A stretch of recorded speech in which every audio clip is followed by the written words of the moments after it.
Bonjour frères et sœurs, que le Seigneur vous bénisse abondamment et que son nom soit loué. C'est un privilège, c'est un plaisir pour moi que de vous retrouver encore en cette journée du lundi 2 août 2021 pour pouvoir vous partager ce que le Seigneur a mis à mon cœur. Donc le mini-thème de ce matin s'intitule L'amour de Dieu envers les méchants. L'amour de Dieu envers les méchants. Avant d'aller plus loin, nous allons prier. Éternel des armées, Papa, Dieu de gloire, Seigneur, Dieu Tout-Puissant, sois béni, mon Dieu, Papa, pour ton Saint-Nom. Sois élevé au nom puissant de Jésus-Christ de Nazareth. À toi la gloire, Seigneur, à toi l'honneur, à toi la puissance. Nous voulons remettre, soumettre, Seigneur, ce moment entre tes mains. Conduis-le, Seigneur, mon Père, dirige-le, Seigneur, mon Père, comme il te semble bon, au nom puissant de Jésus-Christ de Nazareth. Merci, mon Dieu, pour ta présence. Merci, mon Dieu, pour ton élévation. Merci, mon Dieu, pour ton onction. Merci, mon Dieu, pour ton amour. Au nom de Jésus-Christ de Nazareth, nous avons prié. Amen. Donc, mon frère, ma soeur, c'est un privilège pour moi que de me retrouver encore devant vous. Comme la Bible dit, travaillez toujours dans le Seigneur afin de savoir que votre travail ne sera pas pris en vain quand le Seigneur reviendra.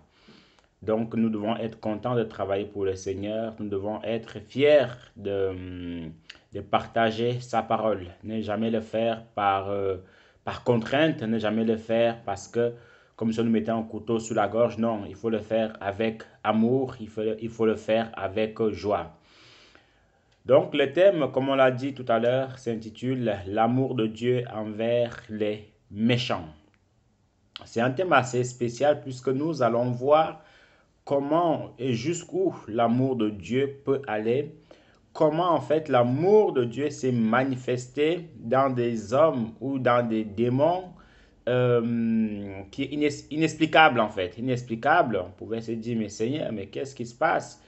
Voici des démons qui ont fait du mal à telle personne, voici des démons qui ont tourmenté une personne pendant des années, mais te voilà en train de leur accorder la grâce. Mais te voilà en train de leur accorder cette opportunité-là de continuer leurs œuvres. Mais le Seigneur étant Dieu, étant souverain, il sait ce qu'il fait et il fait ce qu'il veut. C'est bien ça en fait, la grâce de Dieu et la puissance de Dieu. Pardon. Donc, pour ce faire, nous allons lire par la grâce de Dieu cinq textes en cette matinée qui vont illustrer ce qu'on est en train de dire. On va d'abord commencer par Matthieu, Matthieu chapitre 5, le verset 4, même Matthieu chapitre 5, le verset 45 au verset 46. Matthieu chapitre 5, le verset 45 au verset 46. C'est le texte sur les béatitudes. On va commencer plus haut pour mieux un tout petit peu comprendre le contexte. Mais moi, je vous dis, aimez vos ennemis, bénissez ceux qui vous maudissent, faites du bien à ceux qui vous haïssent, et priez pour ceux qui vous maltraitent et qui vous persécutent, afin que vous soyez fils de votre Père qui est dans les lieux, dans les cieux, car il fait lever son soleil sur les méchants et sur les bons, et il fait pleuvoir sur les justes et sur les injustes. Ici, la Bible nous apprend que le Seigneur fait lever son soleil sur les bons comme sur les méchants, et il fait pleuvoir en fait sa pluie sur les justes et sur les injustes. Nous continuons toujours dans les évangiles. Luc chapitre, Luc chapitre 23, le verset 43. Luc 23, verset 43.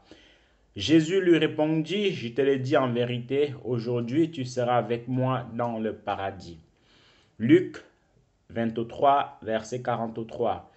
Jésus lui répondit, je te le dis en vérité, aujourd'hui tu seras avec moi dans le paradis. Nous poursuivons toujours Luc 8, le verset 32. Luc chapitre 8, le verset 32. Et il priait instamment Jésus de ne pas leur ordonner d'aller dans l'abîme. Il y avait là dans la montagne un grand troupeau de pourceaux qui paissaient, et les démons supplièrent Jésus de leur permettre d'entrer dans ces pourceaux. Il le leur permit.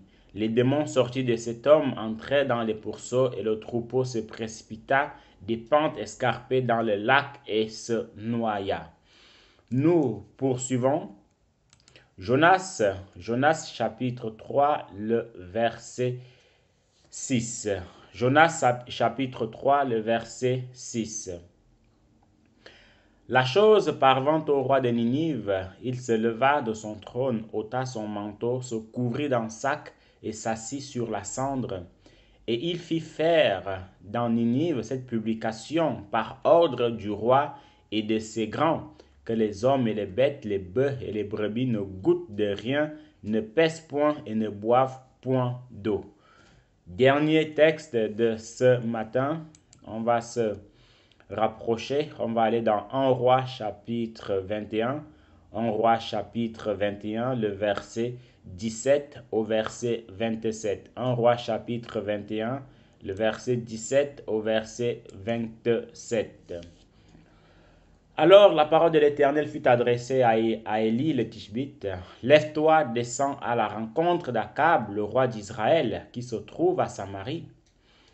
Le voilà dans la vigne de Naboth où il est descendu pour en prendre possession. Tu lui annonceras, voici ce que dit l'Éternel, n'es-tu pas un assassin et un voleur? Et tu ajouteras, voici ce que dit l'Éternel, à l'endroit même où les chiens ont léché le sang de Naboth, ils lécheront aussi ton propre sang. Akab dit à Élie, tu m'as donc retrouvé, mon ennemi. Il répondit, je t'ai retrouvé parce que tu t'es toi-même vendu pour faire ce qui est mal aux yeux de l'Éternel. Je vais faire venir le malheur sur toi, je vais te balayer, je vais exterminer tout homme qui appartient à Akab, qu'il soit esclave ou libre en Israël. Je vais rendre ta famille pareille à celle de Jéroboam, fils de Nébat, et à celle de Bécha, fils d'Achija, parce que tu m'as irrité et que tu as fait pécher Israël.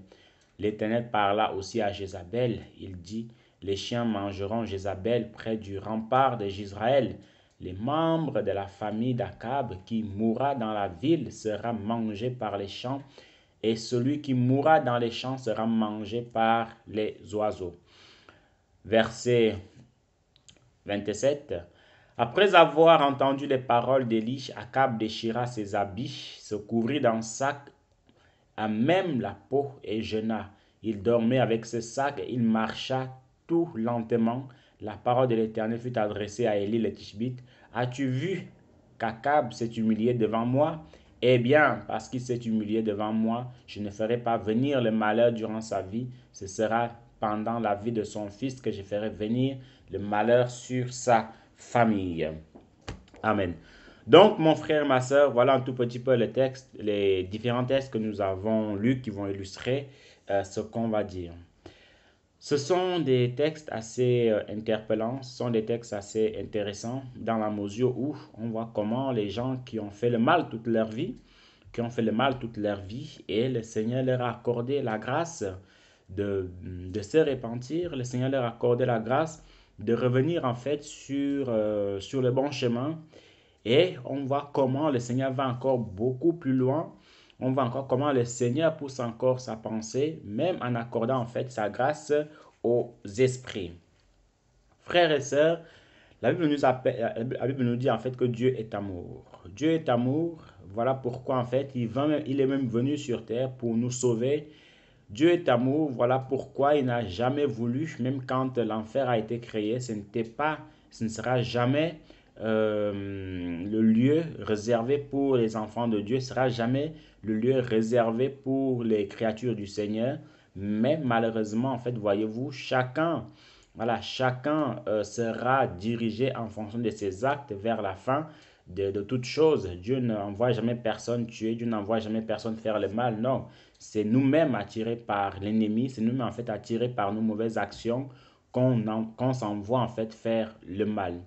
L'enfer au début a été créé pour Satan et ses agents puisque leur place n'était plus trouvée au ciel. Voyez-vous, leur place n'était plus trouvée au ciel, voilà pourquoi l'enfer a été créé pour eux. Donc, mon frère, ma soeur, ici on voit différents textes qu'on va un tout petit peu illustrer.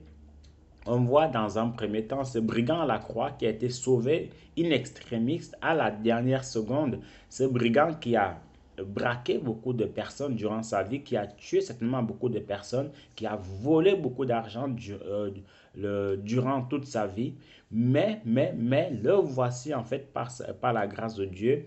À côté de Jésus, il y en avait deux. Il y en avait un qui avait compris comment ça fonctionne avec le Seigneur et l'autre qui a continué à être orgueilleux et il a fini en enfer tout simplement. Et un autre qui s'est humilié, qui a été humble et il a fini au paradis. Donc voici comment se manifeste l'amour de Dieu. On voit encore comment le Seigneur veut que tous les hommes puissent être sauvés et parviennent à la connaissance de la vérité et parviennent en fait à toute chose. Voyez-vous, mon frère, ma soeur, Dieu ne voudra jamais la mort de qui que ce soit. Dieu ne voudra jamais qu'une âme aille en enfer. Au contraire, à chaque fois qu'une âme va en enfer, ça fait mal au Seigneur. Mais le Seigneur aussi, en fait, est juste dans sa parole. Ça veut dire quoi? Ça veut dire que si quelqu'un se décide de faire le mal, ce n'est pas Dieu qui va l'en empêcher. Si quelqu'un se décide de faire le bien, ce n'est pas Dieu qui va l'en empêcher, mais Dieu nous laisse le libre arbitraire. Maintenant, quand quelqu'un fait du bien, ça plaît au Seigneur. Mais par contre, quand quelqu'un fait du mal, ça déplaît au Seigneur.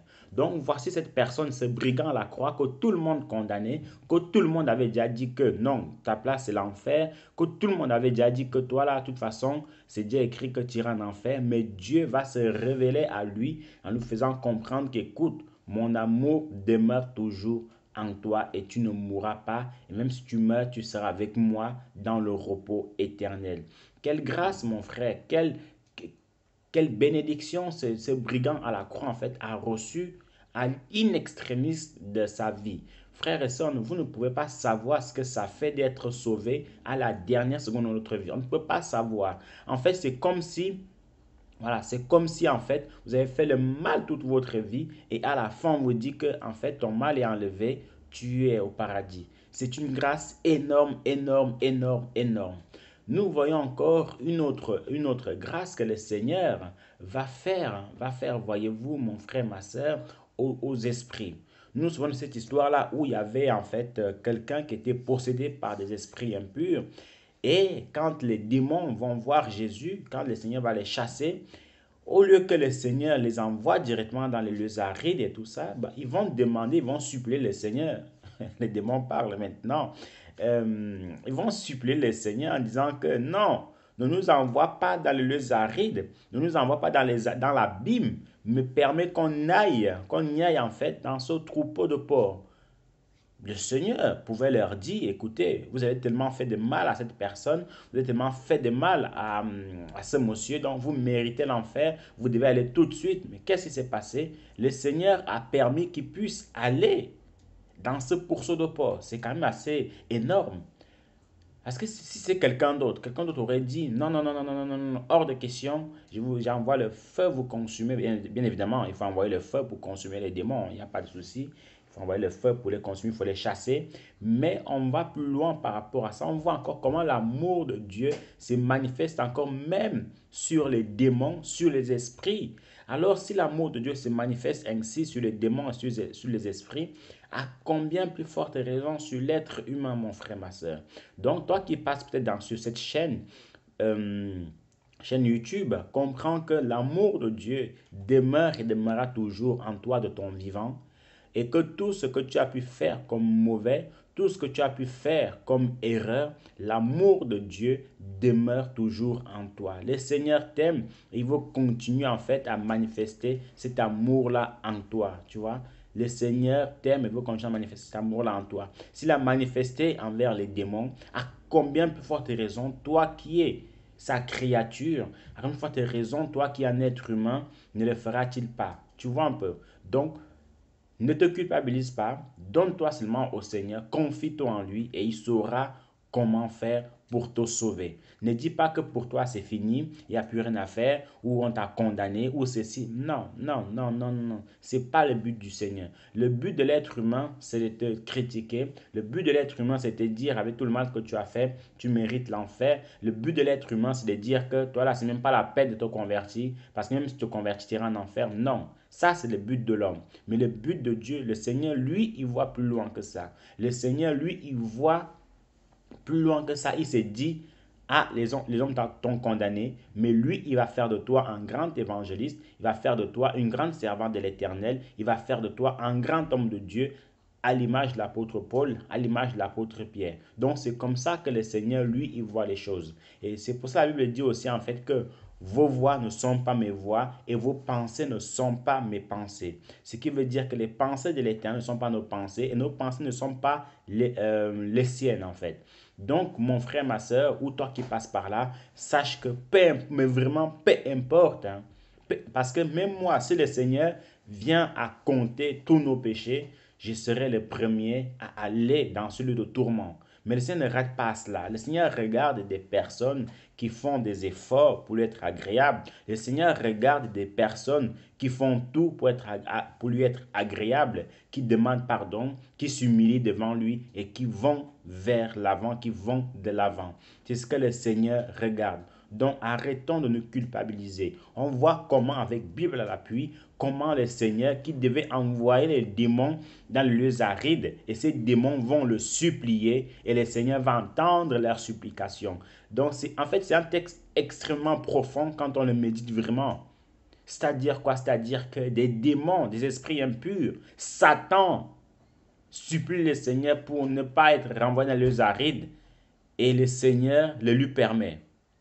Donc, si déjà Satan, si déjà le Seigneur arrive à accorder cette grâce à Satan-là, à combien plus forte raison, nous qui ne sommes pas des Satans, à combien plus forte raison, nous qui sommes ces véritables enfants, à combien plus forte raison, nous qui vivons encore sur terre et qui peuvent encore se repentir. Parce que il faut savoir une chose, c'est que les démons et Satan ne pourront plus jamais, jamais, jamais, jamais se convertir. C'est fini pour eux. C'est fini, fini, fini, fini. Mais nous avons encore cette grâce de notre vivant de continuer à supplier le Seigneur, de continuer à crier à lui tout simplement. Donc voilà un tout petit peu le deuxième texte. Le troisième texte, mon frère, ma soeur, c'est ici en fait l'histoire du roi de Ninive. Ninive, en fait, était une ville abominable, c'était une ville méchante, méchante, méchante. Raison pour laquelle, en fait, le prophète Jonas ne voulait pas du tout y aller là-bas. Il ne voulait pas du tout, pas du tout, pas du tout, pas du tout aller proclamer l'évangile de là-bas. Pourquoi? Parce qu'il y avait de l'abomination, l'homosexualité, le lesbianisme, l'idolâtrie surtout. Lui s'est dit, non, c'est une ville qui mérite la condamnation, qui mérite la colère de Dieu, qui mérite le feu de Dieu. Donc, hors de question que moi j'aille évangéliser là-bas, hors de question que moi j'aille prêcher là-bas. Ça, c'était la pensée de Jonas, ça, c'était la vision de Jonas. Mais la pensée de Dieu, la vision de Dieu, c'était autrement, autre chose que celle de Jonas. Alors, Jonas, en fait, dans son état humain, il ne voulait pas du tout. Mais seulement, voyez-vous, mon frère, ma soeur, quand le Seigneur te mandate pour quelque chose, quand le Seigneur t'appelle pour quelque chose, tu peux fuir, tu peux beau fuir comme tu veux, tu peux même aller te cacher où tu veux, même dans la cave si tu veux. Le Seigneur qui voit même une mouche dans les ténèbres, il viendra te sortir de là pour que tu ailles finir sa mission.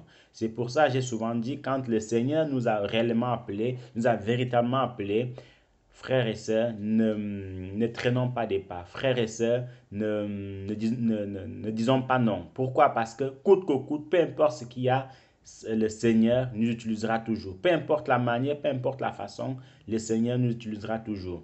Et on voit le cas de Jonas, comment ça s'est passé. Vous voyez, ce n'était pas une petite affaire pour Jonas où on te jette dans la mer, c'était énorme. Donc, avant que ça nous arrive d'être jetés dans la mer, frères et sœurs, soumettons-nous au Seigneur, conformons-nous à sa parole et tout se passera bien. Voyez un peu. Donc, voilà un tout petit peu cette petite histoire de Ninive où Jonas est finalement parti, il a commencé en fait à proclamer l'évangile du Seigneur, il a commencé en fait à prêcher la parole du Seigneur. On dirait même au vu de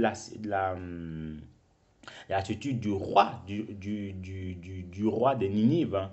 L'attitude du roi de Ninive. Qu'est-ce qui s'est passé, frères et sœurs? On voit comment il a proclamé ce jeûne. Comment il a proclamé ce jeûne. Ben, qu'est-ce qui s'est passé? Ben, tout Ninive a été disposé pour vraiment, tout Ninive était disposé pour vraiment en fait recevoir la parole du Seigneur, pour vraiment en fait se disposer à jeûner, à crier à l'Éternel. Voyez un peu, à jeûner, à crier à l'Éternel. Et qu'est-ce qui s'est passé par la grâce de Dieu? Tout le peuple en fait s'est repenti, ils sont retournés au Seigneur et le Seigneur les a sauvés. Donc mon frère, ma soeur, vous devez savoir qu'il y a parmi tous les péchés, il y a aussi un autre péché que le Seigneur a horreur. Et le péché que le Seigneur a horreur, c'est l'idolâtrie. Voyez, il a dit plusieurs fois que je suis un Dieu jaloux, en feu dévorant. Et quand celui qui en fait est idolâtre, ben, la colère de Dieu le guette, la colère de Dieu est sur lui. L'idolâtrie n'est jamais bonne. Et c'était ce péché-là horrible qui hantait Ninive. C'était ce péché-là en fait que les Ninivites en fait étaient complètement plongés. Vous voyez un peu.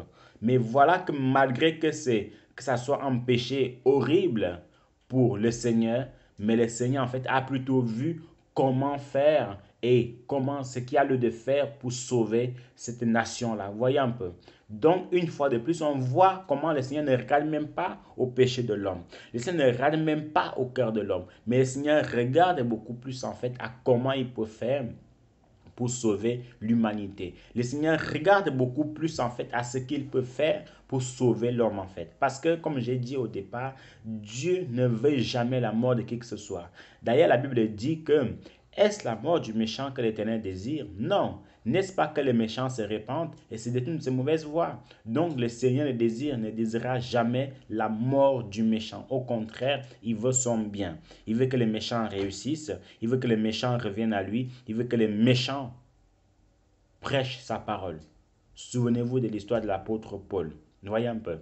Donc voilà un tout petit peu toute une ville qui a été convertie à l'annonce de la prédication de Jonas. Et Jonas était jaloux. Jonas était jaloux, était mécontent en se disant que Seigneur, c'est pas normal du tout avec toute l'idolâtrie qu'ils font là-bas, tous les péchés qu'ils font là-bas. Voici encore ta miséricorde. Va encore agir dans leur vie, ce n'est pas normal.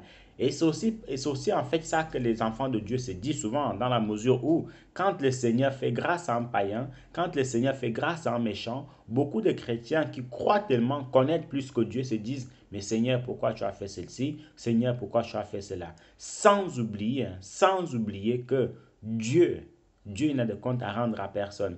C'est à peu près cette histoire du fils prodige où le père en fait a reçu à bras ouverts, avec joie, son fils qui était perdu. Ben voilà, le grand frère, lui, était mécontent. Le grand frère était mécontent que, mais c'est pas normal, il est parti d'ici et puis il a tout gaspillé. Mais pourquoi on doit le recevoir? On ne doit pas le recevoir du tout. On ne doit pas du tout le recevoir. Il a pris ses biens, il a pris son héritage, mais qui reste là même s'il a tout vendu. Mais le père ne voyait pas les choses de cet œil-là. Mais le père n'était pas de cet avis. Mais le père a plutôt vu comment son fils qui était perdu est revenu. Le père a plutôt